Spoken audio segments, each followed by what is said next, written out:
Welcome to the Business Growth Spotlight, where we shine the light and talk with business leaders from all over the world who share their insights and wisdom so we can all grow together. I'm your host, Heidi Schalk, and if you're new to the podcast, welcome. We're so excited to have you here. And make sure you stay at the end because we're going to have a little gift for you.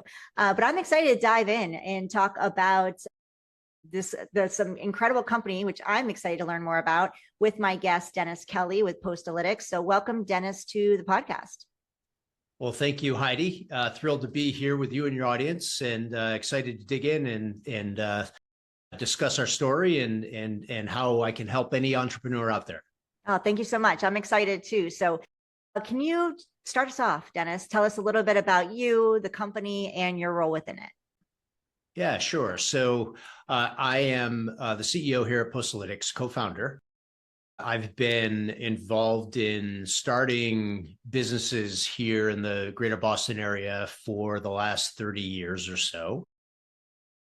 And I think this is my sixth startup. Wow. So I've done this several times and had a lot of fun along the way, and had some wins, had some losses, and thrilled to be here at Postalytics with a great team of folks. And we're building a software platform that is designed to disrupt the $40 billion legacy direct mail marketing industry here in the States. Wow. So can you share with us, Dennis, why did you choose to launch a direct mail automation software company in the digital age, and what gap were you aiming to fill? Yeah, sure. So I'll go back a little bit in time and talk about kind of how we got here. My co-founder is a chief technology officer. His name is Alec Graziano, is a brilliant software architect who I've worked with a few times in the past and had some great outcomes. And, we had fallen out of touch, and then we reconnected and realized that we're living about 10 miles away from each other. And so we got together and we're talking about old times and what we have going on. And I had just sold a business, had taken some time off. He had a business that he was growing, and he had this little side gig. He was like, "Hey, I got to show you this. It's pretty cool." And it was a piece of software that was designed to augment direct mail and enable digital channels to be built on top of a direct mail campaign. And he had a few early customers. It was sort of just a side gig. It was just he and another guy doing it part-time. And he said, seems like there's something here. Direct mail is this big business. Nobody's talking about it. From what he could tell, had a fairly antiquated production process and things that prohibited marketers from easily adding email and text messaging and other digital touch points to a direct mail campaign. And so I took a look at it, did some research, and realized, wow, there's this huge gap. There's this massive legacy industry that has been operating the same way for 20 to 30 years, no major real changes in how they do things. And yet, on the other hand, we have this massive explosion of marketing tech going on, and people are spending a lot of money and a lot of budget and focus on all these digital channels. So there's definitely something there, right? Like there's got to be a way to tie these things together. And so we took that original product, took it out to market, and we were selling it to the print service providers and agencies that were really the fabric of the direct mail industry. We got a lot of great response and reception, and folks were really interested in it. And then they would buy the product, and then they couldn't sell through. They couldn't get their reps to sell this kind of vision of this multi-channel campaign with, all sorts of software augmenting the direct mail. And it took us a couple of years to figure out that while there is this gap and we're getting a lot of great positive feedback, the problem was the industry itself, and that there was a reason why it didn't change or evolve over 30 years. and essentially they're kind of afraid of technology. They're just very comfortable doing things the way they've always have been. And so as we're coming to this realization, we started seeing more and more customers come to us and say, hey, you guys are living in this space between direct mail and the CRM and marketing automation and digital. Is there some way we could work with you to ease this process of creating direct mail and making it a part of the core technology that we are implementing as a business? And we heard this a few times. We're like, you know what? We think we could probably take what we built, modify it a bit, and provide a full end-to-end direct mail solution for these people. And so that's what we did. We took a year in 2016 and essentially revamped the initial product offering to come back out as Postalytics in 2017. And we launched at HubSpot's Inbound conference, and we're promoting the integration with HubSpot as kind of the first real starting point for the product. And we had all these people come and say, what, direct mail automation? That's like an oxymoron. What are you talking about? Yeah. At that point, we knew we were onto something because it was a hook, and people were intrigued by it. And so we've been growing rapidly ever since, between 30 and 50% a year ever since we've started the company. And it's built upon kind of this fundamental principle that direct mail is a powerful marketing channel that has been neglected from a technology perspective.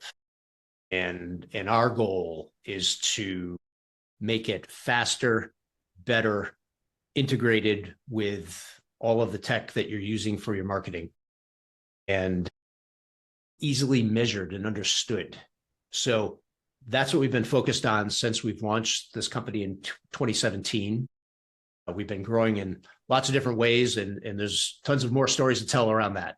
Yeah, no, it's exciting, and congratulations. And I know it's a journey into where you were and into where you are now. So thank you for sharing all of that. What industries or verticals are seeing the biggest gains from integrating direct mail with their digital funnels? Yeah, so we're seeing a lot of traction across a wide variety of verticals. So part of what we've done as a business is to begin to verticalize our go-to-market efforts. And so while direct mail printing and production and the mailing process, it's all really the same thing, regardless of the industry you're dealing with, different industries market very, very differently. And so, somebody in healthcare who is trying to promote, a medical practitioner or a hospital or, another type of healthcare organization, they have a very, very different principles, ideas, and workflows than, say, an insurance company. And they speak different languages. They're very, very different. And so what we've learned is that over time, as we've grown, we've started to develop expertise in our go-to-market operations with sales and marketing, client success. And we're building out kind of more verticalized groups of people that are focused on helping marketers in the specific industries, such as telecom, where we have a lot of traction, ton of build out going on around the country with fiber optic networks that are designed to compete with the legacy cable companies like Verizon, AT&T, and Charter, and that group. In home services, companies that provide roofing and plumbing, electrical, lawn care, these companies are getting bigger.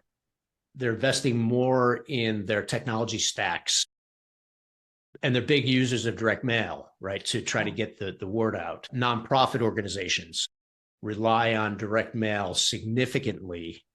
Today, still over 60% of all donations that arrive at a nonprofit in the United States are coming in via check from a direct mail piece with an envelope. And there are 1.8 million nonprofit organizations in the United States.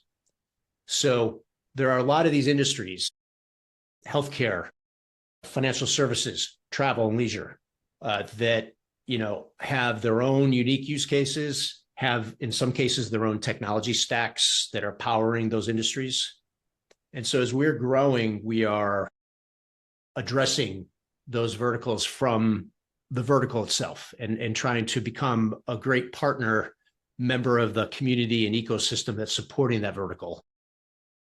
And so that's really how our strategies evolved from this sort of horizontal software, that you can sign up for and use to do anything, to more of a vertically specific focused effort as we engage in the market. You just got my wheels turning. So after this interview, we're going to have a little chat, because I have some nonprofits I might be able to kind of connect you with that I think would really benefit from your service. So thank you for sharing all of that. Sure. Can you share what are some of the most surprising results or ROI stats that you've seen from clients who are using automated direct mail campaigns? Yeah. So what we're finding is that when organizations are using their marketing technology to drive direct mail, one of the things that we've been able to really innovate around is that you don't need to send us a huge list of people to mail to.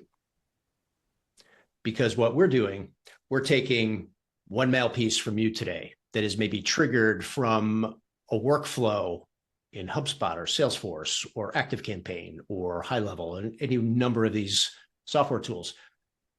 And we're taking that one piece of mail, making it 100% personalized, and removing the need for you to send 500 or 1,000 pieces at a time that printers really want you to do. Because for a printer, they can't have an operator set up a $5 million piece of equipment for one letter or 15 postcards. Just does not make economic sense for anybody.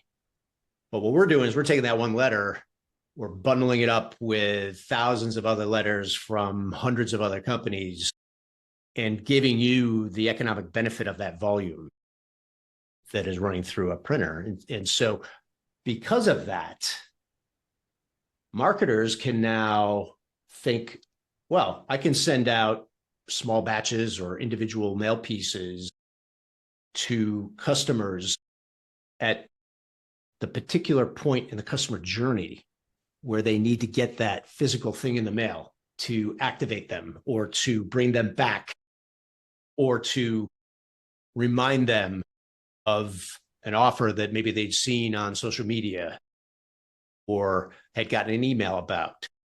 And the results of what we call these triggered mail pieces that are part of that customer journey the results are so much better than the old batch and blast.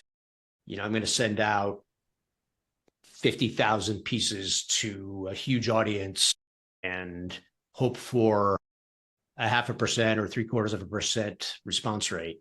We're seeing, 5-10x the response rate when the mail is highly targeted, very, very personalized, and a part of a broader campaign across different channels. So that's really the nugget. That's really the takeaway here. There are certain industries that rely on mail, and it's great, and they can use our software to do what they've always done. But it's these new use cases that are generating much higher response rates and higher ROI. So what are some of the biggest misconceptions that brands have about direct mail in 2025, and how does Postalytics address them? Yeah, so the pain points that are consistently expressed about direct mail there are three primary pain points.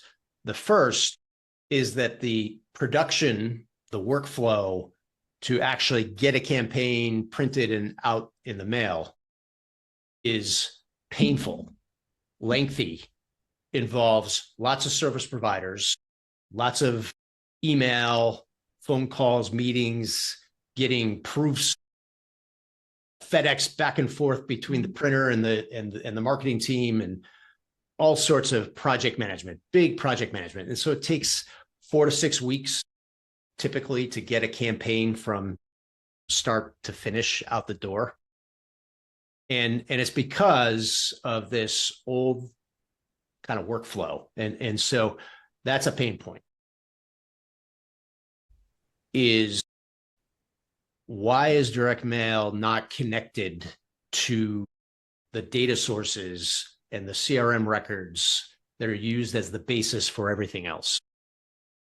And so direct mail has typically been built on spreadsheets that get accumulated with data from lots of different sources. And those spreadsheets are used to power the campaigns. Spreadsheets are data islands. They don't communicate with any other data sources. And so when you're using spreadsheets to do marketing, you can execute on the marketing using the spreadsheets, but there's no connection. There's no understanding of any other software of, hey, this piece of mail just went out, or this piece of mail has been delivered, or this person responded to this piece of mail. Your tech stack is completely unaware of this. It's this kind of parallel universe. And then the third is really around the analytics, those things I just mentioned. Where is the mail? Is it being close to being delivered? Has it been delivered?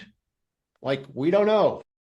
We just know when phone calls come in, or, we see orders. And so, that doesn't cut it anymore. Like, you can't, for a modern marketing channel, you can't just send it out and hope for the best. You really need to understand exactly what's happening. And so those are the 3 pain points that we have attacked with Postalytics. And so what we're trying to do is help folks understand, yeah, this is a powerful marketing channel, but you don't need to have this massive project management. You can connect it to your tech stack, and you can understand with clarity what is happening, who's getting the mail, who's responding to the mail. There's a lot of data that can be captured when it is all living in a software platform instead of a spreadsheet. So that's really our mission, is to get folks to start thinking about direct mail as a tech solution, as opposed to just an old offline marketing channel. Oh, love it so much. Can you share, Dennis, what is, like, we talk about growth a little bit. You mentioned, if my memory is correct, 6 startups you've been involved with. So you've done this many times. You've had experience in a lot of growth of companies. Can you share some of the challenges you've experienced, particularly maybe with Postalytics? And I know you shared some at the beginning. And then not only the challenges that you faced, but how did you overcome them? Yeah, sure. What we've described kind of that pivot, right? In the beginning, we had another product. We got all sorts of great feedback. Everything looked good, but the metrics around sales told us a different story. And so, like, we had projections. The software was taking much longer to get implemented. And then the amount of volume of transactions and campaigns that were being conducted in the software was much lower than we and our customers had anticipated. And so, it took us a while to get in market and to see a pattern after, it's not working. Okay, well, we're going to change our message, change salespeople, change marketing people, same result. There's something fundamentally wrong there. And it was really those kind of sell-through metrics, the time it took, amount of professional services required to get this stood up, and then this really long delay in terms of generating revenue after a sale's been done. Like, you see that pattern over and over, you realize you got to shift. And so that kind of understanding of the sales metrics is so critical. And so we get into Postalytics, and we're going for a few years. And then we start seeing some patterns developing in the customer base where we're seeing some concentrations and concentrations around the same use cases. And so as we've grown and we've really tried to analyze how are customers using this, where is it really effective? We're finding that this vertical strategy, this idea that we can have a go-to-market team that is dedicated to a particular vertical market, is a far more effective way to dive deep into those use cases and to find many, many more of those that have the same set of problems, speak the same language, and they all talk to each other too, right? So, kind of once you penetrate a community, become part of the community, your brand recognition ends up being much higher because you're dealing with a smaller group of people. If you're a little startup and you put your name out there on Google, some people are going to find you, just by doing what they do, but there's no kind of offline discussion around your brand. And what we found really is, as we've concentrated our sales efforts and become a part of the community in these industries, we're seeing a viral effect that is much greater than we had previously. So what are your goals? What's the North Star for Postalytics over the next 12 months? Yeah, so we are in the process of building out more of these verticalized go-to-market teams. So that's number one, is to find great people to help us bring this product into some of these vertical markets, and then to build out the integrations and support those communities in those markets. And so, we're hoping to grow another 30 or 40% this year. And it's all organic. We haven't taken any outside investment. So we're very heads down in terms of executing on this strategy right now. What's working for you as far as visibility, getting in front of the verticals that you work with, and you shared with us who those are in your ideal client? And then what are some of you said you've done marketing, you've changed things up. So what are some of the things that have worked that maybe you're doubling down on this year? And then what are some of the things, if there are any, that just didn't work for you and you're like, nope, that doesn't really work for us? Yeah. So we've had a lot of success in terms of both an SEO strategy and creating content that is specific to audiences who are interested in particular topics. So, direct mail is used by just about every type of business in the country, right? So, we publish direct mail specific stuff, and we're out there competing with all the other direct mail people. But there are not a lot of businesses that are publishing like a playbook on how to be successful with direct mail in nonprofits, or, how to integrate direct mail with your telecom tech stack to drive efficiency, right? So building out content that is really narrow and deep, but targeting the particular audiences that we want to begin a conversation with. That's been really fundamental for us. And then the other thing that we have done is, by assigning sales reps to a vertical, their job is to go find the other players in the ecosystems, right? So we'll say in the real estate vertical, like, we want people understanding who are the marketing agencies that are focused on the real estate vertical.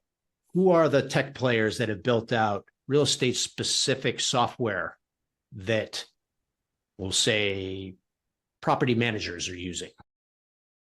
And then how do we build relationships and connections and integrations with those players? And that can all be done without changing the underlying technology platform very much at all. And so that, finding ways to dig deeper in those verticals and become kind of a part of that community is, we found to be really important after you've established some content and established some expertise, that, you can talk to these people in their language, and they can understand their pain from the specific angle that they're looking at it from. So that was the first part of your question. The second was, sorry. What are some things that maybe you've done that just haven't worked, that you're like, no, we've moved on from that? Yeah. Yeah. So we've tried a lot of things, and we've found, at least for us, that that paid social media not doing anything for us. We've tried lots of different ways, hasn't really moved the needle for us. We found on paid ads, pay-per-click campaigns, we've gotten very narrow again. And, it's not a huge volume, but we found that as we've narrowed that focus, we found more success. And then, of course, we found using our own tool, right, to reach out. Yeah. That we found some success and some failure. And so learning how to use direct mail for a particular audience is a process. And so, you always need to be testing. You always need to be trying and trying to beat the numbers on your last test. And so that's really been critical for us to find things that don't work. When we find something that doesn't work, it's great news. It's not a problem. It's great news. That means we don't have to do that anymore. We can focus and we can try something else, right? Yeah. So, that's how we look at it. I think marketers get too caught up, and executives get too caught up in, like, if something doesn't work, then you got to blame somebody, right? No, don't. Like, try things, fail quickly. That's the key. You have to continually try to beat something. And in doing so, you're going to have failure. You have to embrace that, in my opinion. Yeah, I agree with you. And I think that's a very big gold nugget. It's kind of a oxymoron there, big gold nugget that you just shared with us, which is, keep trying, keep testing, It's all about testing, and know your numbers. You've got to know your stats. You've got to know your numbers, whatever you're doing, because you always want to be doing better than the last round, right? And sometimes by testing new things, those numbers might go down, the success might go down, and that's okay. You're keeping doing what's working, and then testing out new methods, new messaging. Maybe we can get that percentage of open rates higher because we're changing the messaging a little bit, or maybe we're getting a little more even localized or focused on the niche, and that's what's going to drive the numbers or the results better. So I think it's such a good point. Never settle for where you're at. Always, and know your numbers, and always be striving, and don't be afraid to test. Everything's testing, whether it's your social media marketing, whether it's your PR media campaigns, whether it's, bringing on new salespeople, whether it's building your team, no matter what it is, it's, trying out to get out in front of a new target audience. It's all testing. And I think that's a key point. So Dennis, if I could hand you a magic wand and you can wave it over one issue that's happening right now, that you could go poof and just take it away, that could hold you back from your goals, what would that be and why? I would wave my magic wand and create a macroeconomic environment where we have a little more certainty about our costs that we can plan around for the next couple of years. And I think, we're selling into the small and mid-sized business market. And when you talk with a lot of leaders in the market, there's just a lot of hesitancy right now to invest and to plan because there's so much fluctuation happening at the macroeconomic level. And so for us, if we can kind of get through this period and get back to a a time where we have a fairly clear horizon of things like interest rates and inflation and costs of goods that are being utilized by the business. That would be ideal for everybody to continue to grow. I love it. So what's next for Postalytics, Dennis? If we could revisit this conversation in a year and have you back, what does success look like for you? Well, I would be thrilled to report back that we have exponentially grown our vertical in the nonprofit sector. And we've got some pipeline and visibility into growth in the home services, healthcare, and real estate sectors. And so we have a lot of customers across all these verticals. But what we're looking to do is to replicate what we've done in that telecom fiber vertical across these others. And so that's what we're really focused on doing. Amazing. So can you share with us, Dennis, how our listeners can reach out to you and connect with you and learn more about Postalytics? Yeah, of course. So my name is Dennis Kelly. I'm Dennis at postalytics.com. I'm on LinkedIn, very heavily involved on LinkedIn. We post a lot of content there. Our website has an incredible amount of resources where you can learn about Postalytics, learn about direct mail, learn about direct mail automation, the technology underneath it all, how it all connects. That's at postalytics.com. And so those are the best places to reach me or learn more about our company. Thrilled to talk with anybody. So please reach out. Perfect. Definitely reach out to Dennis. Great guy, as you can tell. Go to postalytics.com. Go check him out on LinkedIn. We're also going to have all of his links and where you can find him, as well as his bio in the show notes. If you want to learn more, you can go there to grab those links and go connect and go check out the website and all those good things. If you are listening to or watching us on YouTube, thank you. There's a button, says a word, subscribe. Would love for you to subscribe, because what that does is notifies you when we have amazing guests sharing their gold nuggets with you, like Dennis has today. Because the goal of this podcast is to flip the stats. We hear too many businesses close their doors within 5 years. I want to flip those numbers into more staying open and thriving. And what we're going to do that and reach that goal by having conversations with amazing leaders like Dennis today. So if you could hit that subscribe button, share this with anybody that you know that could use and learn more about Postalytics to grow their business, that would be fantastic. Also, if you're listening to us on your favorite podcast platform, like Apple, Spotify, Amazon, iHeartRadio, and you can leave a review, please do, or hit that 5 stars properly. 5 stars, 5. That also gets us to share that they will boost out these episodes to more people so we can support more business leaders in their growth.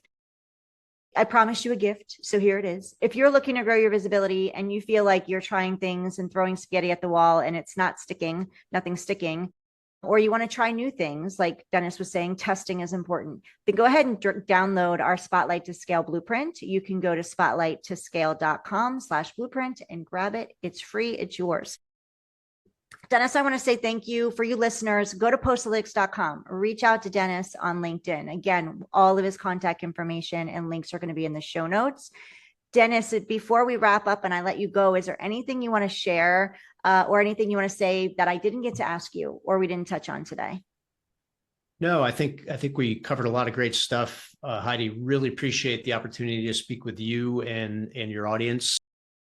I hope that it's been helpful, and that's really what we're trying to do. We want to help businesses as well, and we hope that if you're considering using direct mail, you can check us out and think about using a technology-based solution instead of shipping spreadsheets all around, like the way that things have been done forever. Yeah, they've flipped the script on direct mail, what you used to think of it, right? So go check it out. Go see what they can do for you. Thank you, Dennis, so much for being here with me today. And thank you all for listening to Dennis and I. And we will see you on the next episode of the Business Growth Spotlight.